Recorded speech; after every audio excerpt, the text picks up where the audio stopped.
காரைக்குடியில் global mission மருத்துவமனை சார்பில் நடந்த உயர்கல்வி வழிகாட்டி நிகழ்ச்சியில் காரைக்குடியில் குளோபல் மிஷன் மருத்துவமனை மற்றும் நேவிகேட் யுவர் ஃபேஷன் உயர்கல்வி வழிகாட்டி நிறுவனம் சார்பில் +2 முடித்த மாணவர்களுக்கு உயர்கல்வி வழிகாட்டும் நிகழ்ச்சி நடைபெற்றது.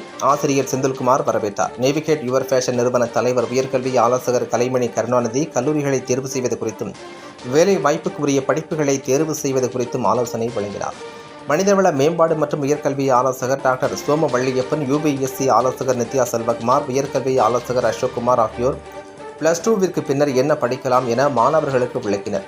குளோபல் மிஷன் மருத்துவமனை சேர்மன் டாக்டர் MCV குமரேசன் தலைமை வகித்து பேசுகையில், காரைக்குடியில் டைம்ஸ் ஹெல்த் கேர் ஃபவுண்டேஷன் சார்பில் செயல்பட்டு வரும் குளோபல் மிஷன் மருத்துவமனை மற்றும் நேவிகேட் யுவர் ஃபேஷன் நிறுவனம் இணைந்து முதல் முயற்சியாக இந்த உயர்கல்வி வழிகாட்டி நிகழ்ச்சியை நடத்தியுள்ளோம். மருத்துவத்தை தாண்டி இப்பகுதி மாணவர்களின் கல்வி சிறந்த வழிகாட்ட வேண்டும் என்ற நோக்கத்துடன் மிகச்சிறந்த கல்வி ஆலோசகர்களை அழைத்து இந்த நிகழ்ச்சி நடத்தப்பட்டுள்ளது.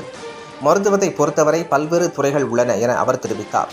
மற்றும் எதிர்காலத்தில் எந்த படிப்புக்கு வாய்ப்புகள் உள்ளது என்பது குறித்து பெற்றோர்கள் மாணவர்கள் புரிந்து கொண்டு படிக்க வேண்டும் என்றும், இதனை உங்களுக்கு விளக்கத்தான் இந்த வழிகாட்டு நிகழ்ச்சிக்கு நாங்கள் ஏற்பாடு செய்துள்ளோம் என்றும் அவர் தெரிவித்தார்.